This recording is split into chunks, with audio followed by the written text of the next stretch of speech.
Hello, my name is Raul Sandoval, and my public policy was the Clean Fuel Act of Washington State, also known as the 7094-960 Clean Fuel Matching Grants for Public Transit, Vehicle Mechanics, and Refueling Infrastructure.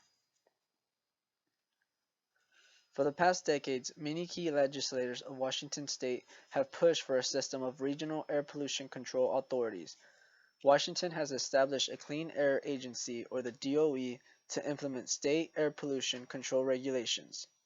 This has grown to be a national issue all throughout the United States, with many states starting to take action to reduce emissions by burning of fossil fuels, and has now recently been a growing trend globally as well, with many countries all around the world coming together to find solutions.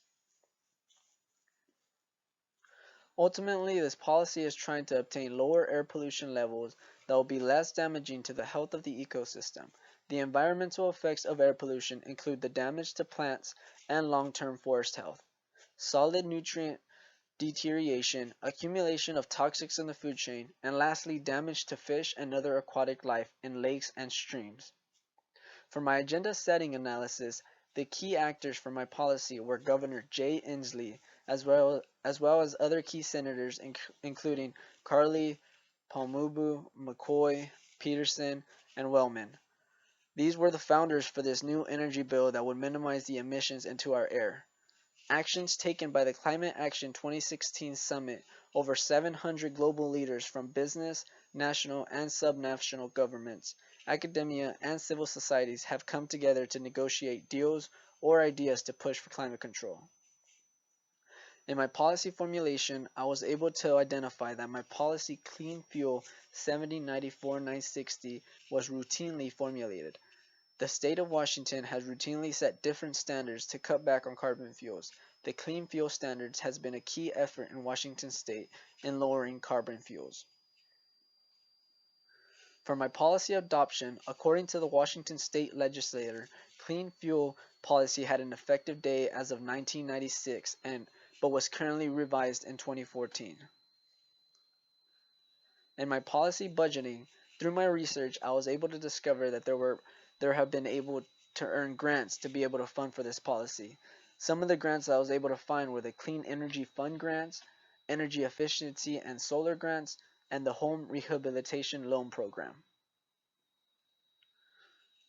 In my policy implementation, I was able to find that the technique they used was capacity, by being able to appeal to the citizens of Washington state to be able to recognize the importance of clean fuel emissions and the negative impact that it could cause on our planet.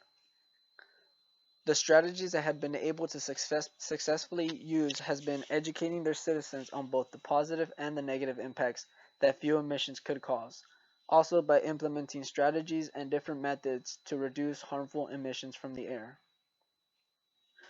Lastly, for my policy evaluation, I was able to find an evaluation done by the Office of Inspector General to ensure the enforcement and compliance of the policy.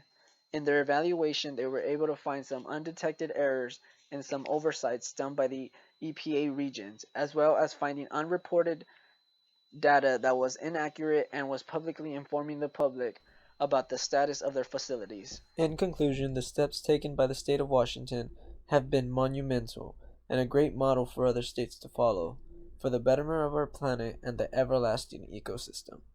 The legislation of Washington has played a key role in ensuring that these steps have been made. As more attention comes to this issue, the possibility of a global agreement could be a huge step forward in ensuring that we live in a much cleaner and safer world.